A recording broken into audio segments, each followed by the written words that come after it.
¿Qué es un rayo? Esta es una pregunta que todos nos formulamos alguna vez cuando niños. Y la respuesta que siempre nos han dado es que el rayo es una gigantesca descarga eléctrica. Nada parece más sencillo de comprender. Sin embargo, no siempre fue así. Por miles y miles de años, los seres humanos no supieron explicar este fenómeno tan impresionante como común. Nadie, ni una sola persona a lo largo y ancho del planeta, sabía qué cosa era la electricidad. Por mucho tiempo, la mejor hipótesis fue que se trataba de una especie de arma con la que los dioses combatían para resolver sus rencillas en el cielo. Pero la electricidad no es un invento ni de los hombres ni de los dioses. Es una fuerza elemental de la naturaleza que existe desde el principio del cosmos. Comprenderla y dominarla fue una tarea de mucho tiempo y no pocos riesgos.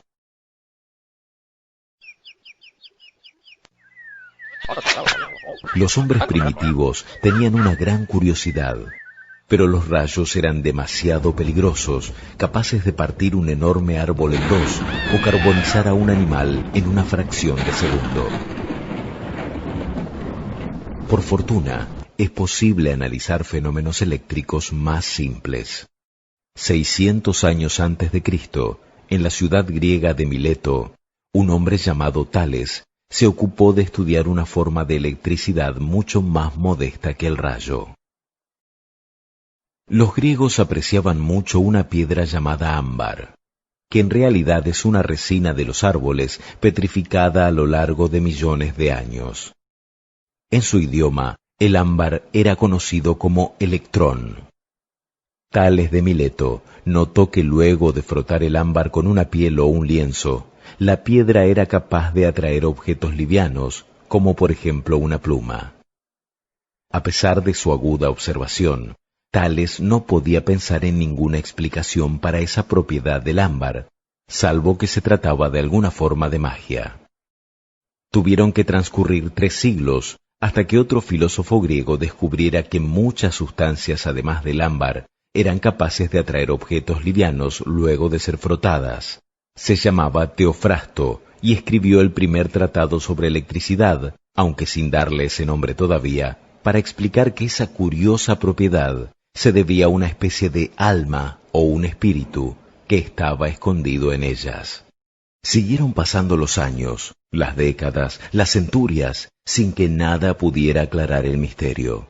Entretanto, otros fenómenos llamaban la atención de los investigadores, como por ejemplo el magnetismo.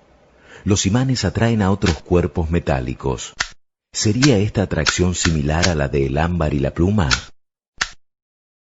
Hacia fines del siglo XVI, el inglés William Gilbert, en recuerdo del nombre griego del ámbar, electrón, llama por primera vez electricidad a esta fuerza y abre las puertas a un sinfín de descubrimientos.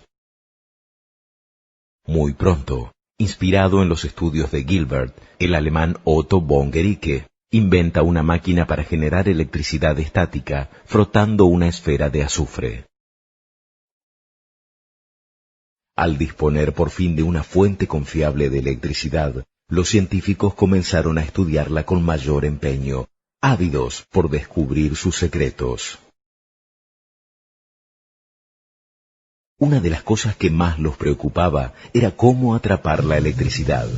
¿Sería posible guardarla en algún tipo de recipiente?